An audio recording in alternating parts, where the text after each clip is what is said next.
Assalamualaikum warahmatullahi wabarakatuh. Kami dari kelompok 5 akan mempresentasikan hasil diskusi kelompok kami mengenai materi paragraf. Materi ini pada mata kuliah penulisan karya ilmiah dengan dosen pengampu Ibu Ramadhani Fitri, MPD. Kami dari kelompok 5 yang beranggotakan 4 orang. Yang pertama yaitu saya sendiri, Intan Cendikia Persito dengan NIM 23031134. Lalu ada Intan Afrilia dengan NIM 23031135. Selanjutnya adalah Fioni Bella Sukma dengan NIM 23031118. Dan yang terakhir ada Zaki Febriadi dengan NIM 23031111.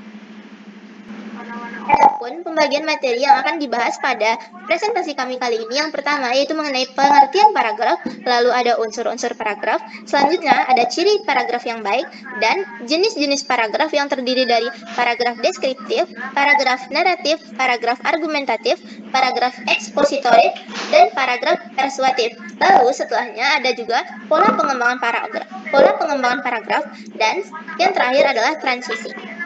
Materi pertama akan dijelaskan oleh Zaki. Pada Zaki dipersilahkan. Baik, materi pertama yaitu pengertian paragraf. Menurut Vinozat tahun 2009, paragraf atau alinea merupakan rangkaian kalimat yang saling berhubungan dan membentuk satu kesatuan pokok pembahasan, dan paragraf umumnya terdiri atas beberapa kalimat. Sedangkan menurut Boris Kerach 1994 menyatakan bahwa paragraf adalah alinea.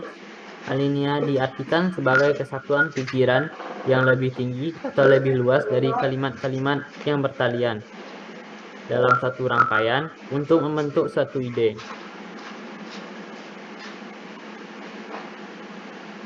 Dapat disimpulkan, paragraf adalah serangkaian kalimat yang saling bertalian untuk membentuk sebuah gagasan atau ide. Dalam hierarki kebahasaan, paragraf merupakan satu satuan yang lebih tinggi atau lebih luas dari kalimat. Selanjutnya, ada unsur-unsur paragraf. Untuk membentuk paragraf diperlukan unsur-unsur wajib, yaitu yang pertama, ada gagasan pokok, merupakan jiwa dari paragraf yang berisi ide dasar masalah yang akan dibicarakan. Yang kedua, kalimat topik adalah kalimat yang mengandung gagasan pokok di dalam sebuah paragraf. Kalimat topik berguna bagi penulis dan pembaca. Yang ketiga, itu ada kalimat penjelas atau pendukung atau pengembang. Gagasan pokok perlu diperjelas atau dikembangkan dengan gagasan-gagasan penjelas atau pendukung. Kalimat pendukung adalah kalimat yang perjelas, menjabarkan atau membuktikan kalimat topik.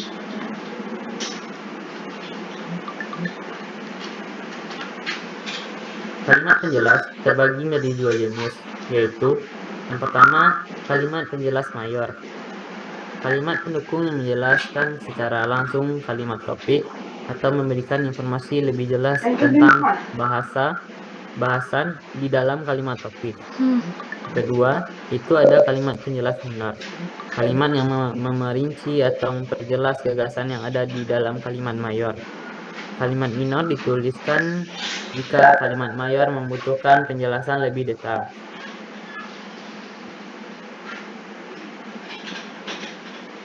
Selanjutnya itu ada konjungsi. Konjungsi adalah kata sambung atau kata penghubung. Konjungsi dalam bahasa Indonesia ada dua jenis, yaitu konjungsi antar kalimat dan ada konjungsi intra kalimat dan konjungsi antar kalimat.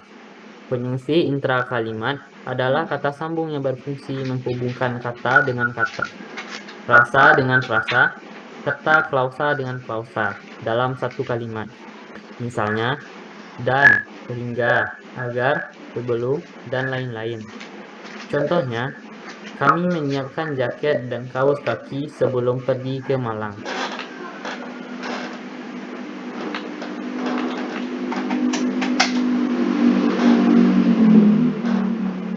Baik, terima kasih kepada Zaki. Selanjutnya, ciri-ciri paragraf yang baik dan jenis-jenis paragraf akan dijelaskan oleh Intan. Kepada Intan dipersilahkan.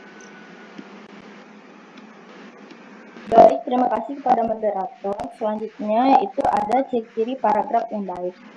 Nah, menurut Tarigan 2009, ada beberapa ciri atau karakteristik paragraf antara lain. Yang pertama yaitu ada setiap paragraf mengandung makna, pesan, pikiran, atau gagasan utama yang relevan dengan gagasan utama keseluruhan esai. Yang kedua itu ada paragraf umumnya dibangun oleh sejumlah kata, kalimat. Yang ketiga itu ada paragraf adalah satu kesatuan ekspresi pikiran. Yang keempat yaitu ada paragraf merupakan suatu kesatuan yang padu. Dan yang kelima yaitu ada kalimat-kalimat paragraf tersusun secara logis dan sistematis.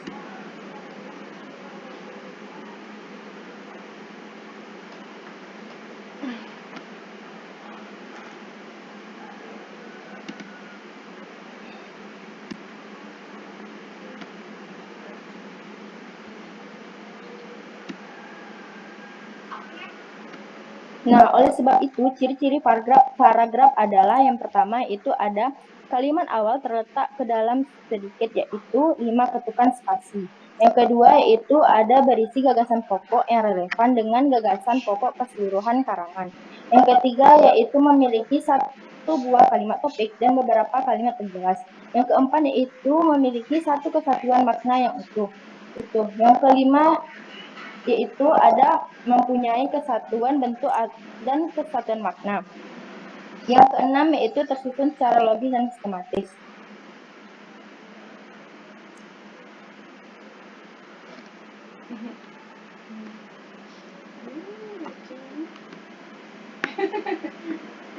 Thank you banget. Adapun kalimat-kalimat yang dibentuk menjadi padu, syarat suatu paragraf yang baik adalah sebagai berikut. Yang pertama yaitu kesatuan harus dibangun dengan sebuah ide atau topik yang jelas. Ide yang muncul ketika kamu ingin menulis sesuatu akan lebih mantap jika diuraikan dari kalimat utama, kemudian ke kalimat penjelas sehingga membentuk suatu kesatuan. Ujung-ujungnya sering bikin konten OOTD sambil Yang jalan. kedua yaitu ada kepaduan atau koherensi. Artinya kekompakan dalam paragraf. Kalimat satu ke kalimat berikutnya harus logis dan mendukung kalimat sebelumnya. Paragraf bukanlah merupakan kumpulan kalimat yang masing-masing berdiri sendiri. Ujung-ujungnya sering bikin konten OOTD sambil jalan.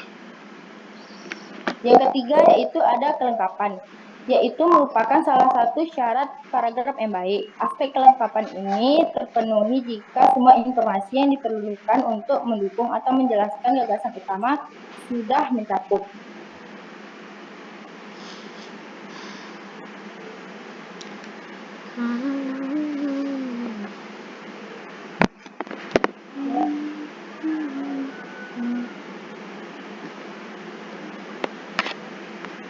Selanjutnya itu ada jenis-jenis paragraf. Yang pertama itu ada paragraf deskriptif, yaitu paragraf yang melukiskan suatu objek, tempat, atau peristiwa dengan seterang-terangnya kepada pembaca. Yang kedua itu paragraf naratif, adalah paragraf yang berisi kisahan atau cerita pengalaman. Yang ketiga itu ada paragraf argumentasi, yaitu berisi pembuktian atau pembahasan atas terdapat penulisan tentang suatu hal. Yang keempat yaitu ada paragraf ekspositorik, adalah paragraf yang menjelaskan atau menginformasikan suatu hal untuk menambah pengetahuan atau pemahaman pembaca. Yang kelima yaitu ada paragraf persuasif, adalah paragraf yang berisi unsur ajakan, imbauan, didikan, atau saran kepada pembaca. Sekian materi yang saya sampaikan, saya kembali kepada moderator. Baik, terima kasih kepada Intan. Materi selanjutnya adalah pola pengembangan paragraf yang akan saya sampaikan. Apa sih pola pengembangan paragraf itu? Nah, menurut Suparno, pada 2007, pola pengembangan paragraf itu adalah sebuah pembentukan paragraf dalam teks yang dikaitkan dengan paragraf yang lainnya. Hasil pengembangan ini ialah untaian paragraf yang menunjukkan paragraf yang cocok dengan paragraf yang lain. Terdapat dua hal yang secara singkat dapat dilakukan dalam pengembangan sebuah paragraf. Yang pertama yaitu adalah dengan menyusun kalimat topik yang baik dan layak dengan kalimat tersebut tidak terlalu spesifik. Nah, apabila terlalu spesifik, maka kalimat tersebut akan sulit dikembangkan. Tetapi juga jangan terlalu luas sehingga memerlukan penjelasan yang panjang bila kalimatnya terlalu luas. Lalu yang kedua adalah menempatkan kalimat topik dalam posisi yang mencolok dan jelas dalam suatu paragraf tersebut. Pola pengembangan paragraf itu terbagi menjadi beberapa pola. Yang pertama yaitu adalah pola perbandingan, lalu selanjutnya ada pola sebab akibat, ada pola definisi, lalu pola kronologi, dan setelahnya ada pola repetisi, lalu pola kombinasi, pola analogi, pola contoh, dan yang terakhir adalah pola ilustrasi. Yang pertama, pola perbandingan. Perbandingan dan pengontrasan atau pertentangan merupakan suatu cara yang digunakan oleh pengarang untuk menunjukkan kesamaan atau perbedaan antara dua orang, dua objek, atau gagasan dengan bertolak dari segi-segi tertentu. Nah, dalam pengembangan paragraf ini, perbandingan digunakan untuk membandingkan dua unsur atau lebih yang dianggap sudah dikenal oleh pembaca di suatu pihak memiliki kesamaan, sedangkan di pihak yang lainnya itu mempunyai perbedaan. Selanjutnya ada pola sebab akibat, yang mana dalam pengembangan sebab akibat, hubungan kalimat dalam sebuah paragraf dapat berbentuk sebab akibat. Dalam pengembangan ini, suatu paragraf mungkin berupa satu sebab dengan banyak akibat atau banyak sebab dengan satu akibat. Sebab dapat berfungsi sebagai pikiran utama dan akibat sebagai pemikiran penjelas, atau dapat juga sebaliknya. Yang ketiga adalah pola definisi, di mana pada pengembangan paragraf, pola definisi ini digunakan apabila seorang penulis itu bermaksud untuk menjelaskan suatu istilah yang mengandung suatu konsep dengan tujuan agar pembacanya memperoleh pengertian yang lebih jelas dan mapan mengenai hal itu.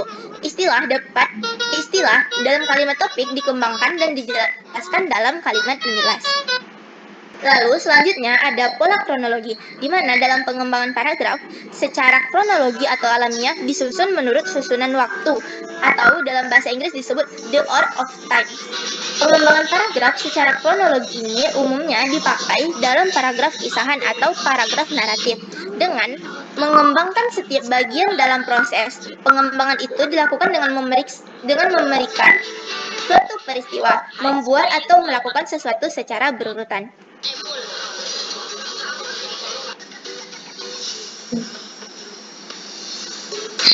Selanjutnya ada pola repetisi, di mana pada pengembangan paragraf dengan pengulangan sering digunakan untuk mengingatkan kembali pada pokok gagasan dan menguatkan pokok bahasannya.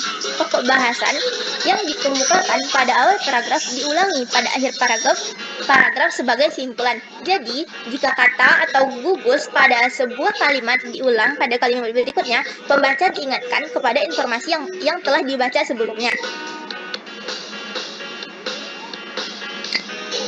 Lihat nih sampai pada bingung. Setelah itu ada juga pola kombinasi, di mana pola kombinasi pada pengembangan paragraf dapat dilakukan dengan mengkombinasikan beberapa metode pengembangan. Pengembangan ini dapat dilakukan dengan memadukan repetisi, terutama repetisi kata-kata kunci atau kata-kata ganti dengan analogi. Pengembangan paragraf dengan kombinasi ini paling sering digunakan oleh penulis untuk menuangkan gagasan-gagasannya. Cara pengembangan ini memang paling mudah untuk dilakukan pada umumnya.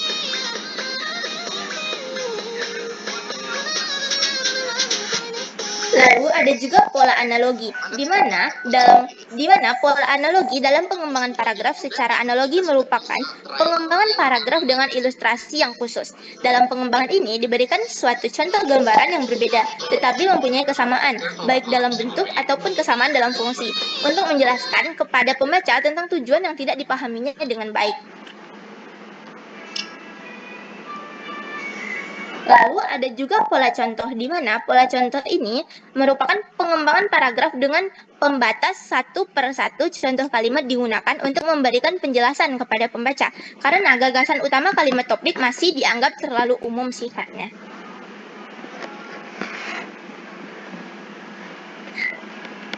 Dan yang terakhir adalah pola ilustrasi, di mana pengembangan paragraf dengan ilustrasi itu digunakan dalam paragraf paparan atau paragraf ekspositoris untuk menyajikan suatu gambaran umum atau khusus tentang suatu prinsip atau konsep yang dianggap belum dipahami oleh pembacanya. Pengembangan paragraf ini biasanya digunakan oleh penulis yang ingin memaparkan sesuatu yang dilihatnya.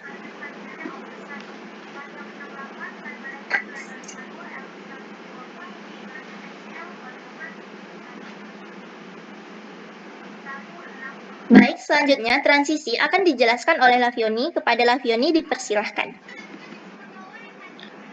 Baik, terima kasih kepada moderator. Di sini saya akan melanjutkan materi yang selanjutnya, yaitu mengenai transisi. Transisi adalah penanda hubungan yang menghubungkan antara paragraf dengan paragraf lain berdekatan. Transisi ini merupakan petunjuk bagi pembaca. Selanjutnya, materi transisi akan dibacakan oleh Lafiuni. Kepada Lafiuni dipersilahkan. Baik, terima kasih kepada moderator. Di sini saya akan melanjutkan materi selanjutnya, yaitu mengenai transisi. Transisi adalah penanda hubungan yang menghubungkan antara paragraf dengan paragraf lain yang berdekatan. Transisi ini merupakan petunjuk bagi pembaca ke arah mana ia bergerak atau mengingatkan pembaca apakah suatu paragraf baru bergerak searah dengan gagasan paragraf sebelumnya. Kata transisi atau ungkapan penghubung antar kalimat berupa kata atau frasa yang berfungsi merangsang kalimat yang satu dengan kalimat yang lain sesuai dengan jenis hubungan yang ditunjukkan. Kata transisi bisa digunakan dalam paragraf, antara lain adalah sebagai berikut.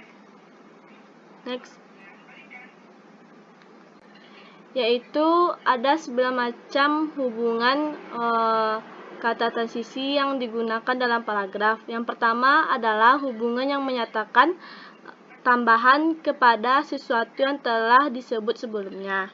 Paragraf yang hubungan antar kalimatnya menunjukkan makna tambahan ini biasanya menggunakan ungkapan penghubung antar kalimat seperti lebih lagi, tambahan, pula, selanjutnya, di samping itu, selain itu, seperti halnya, dan berikutnya.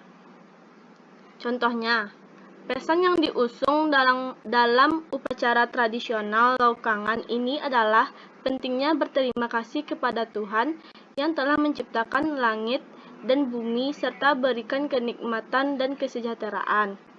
Yang kedua adalah hubungan yang menyatakan pertentangan. Dalam paragraf ini, suatu pernyataan, keadaan, atau peristiwa yang dinyatakan setelah ungkapan penghubung antar kalimat menunjukkan keadaan yang berlawanan dengan sesuatu yang telah disebutkan terlebih dahulu. Contohnya, arsitektur suatu daerah akan mengalami perubahan jika terjadi perubahan pada unsur kebudayaan yang lain. Yang ketiga adalah hubungan yang menyatakan perbandingan. Dalam hubungan perbandingan ini, suatu keadaan atau peristiwa yang disebutkan setelah ungkapan penghubung antar kalimat merupakan pembanding dari pernyataan. Contohnya adalah, meski berduri di dua bagian dunia yang berbeda, dua orang ini tetap berada di atas tanah. Yang keempat adalah hubungan yang menyatakan akibat atau hasil. Dalam hubungan yang menyatakan akibat ini, suatu keadaan atau peristiwa yang disebutkan setelah ungkapan penghubung antar kalimat merupakan akibat atau hasil dari pernyataan, keadaan, atau peristiwa yang telah disebutkan sebelumnya. Contohnya adalah pesan yang diusung dalam upacara ini adalah bahwa dalam perjalanan hidupnya manusia selalu mendapat ancaman dari kekuatan jahat yang bisa merusak atau menghancurkan hidupnya. Yang kelima adalah hubungan yang menyatakan tujuan. Dalam paragraf hubungan yang menyatakan tujuan ini, suatu keadaan atau peristiwa yang disebutkan setelah ungkapan penghubung antar kalimat merupakan tujuan dari pernyataan, keadaan, atau peristiwa yang telah disebutkan sebelumnya. Contohnya adalah pengambilan santan dari kelapa yang sudah diparut dapat dilakukan dengan meremas-remas dengan tangan. Yang keenam adalah hubungan yang menyatakan singkatan, contoh, identifikasi. Dalam hubungan yang menyatakan singkatan ini, suatu keadaan atau peristiwa yang disebutkan setelah ungkapan penghubung antar kalimat merupakan contoh atau identifikasi dari pernyataan, keadaan, atau peristiwa yang telah disebutkan sebelumnya. Contohnya, carok bisa terjadi ketika ada konflik tanah dan persoalan lain yang dianggap menyinggung harga diri. Yang ketujuh adalah hubungan yang menyatakan waktu. Dalam hubungan yang menyatakan waktu ini, suatu keadaan atau peristiwa yang disebutkan setelah ungkapan penghubung antar kalimat merupakan waktu terjadinya keadaan atau peristiwa yang telah disebutkan sebelumnya. Contohnya, matahari terbentuk sekitar 5 miliar tahun yang lalu. Sesudah matahari terbentuk, partikel-partikel lainnya terus berputar mengelilingi matahari seperti pusaran air. Dan yang terakhir adalah hubungan yang menyatakan tempat. Dalam hubungan yang menyatakan tempat ini, suatu keadaan atau peristiwa yang disebutkan setelah ungkapan penghubung antar kalimat merupakan tempat berlangsungnya keadaan atau peristiwa yang telah disebutkan sebelumnya. Contohnya adalah alam semesta yang maha luas ini memang tidak terjadi dengan sendirinya. Di sana ada sebuah titik putih yang kemudian meledak. Selanjutnya muncul partikel debu dan gas yang berkumpul setelah bertebaran. Dari partikel-partikel ini terciptalah alam semesta dan seisinya. Baiklah, hanya itu yang bisa saya sampaikan. Saya kembalikan kepada moderator. Baik, demikian materi dari kami kelompok penyecip. Kami mengucapkan terima kasih atas yang telah menayangkan video kami. Mohon maaf apabila terdapat kesalahan dalam penyampaian dalam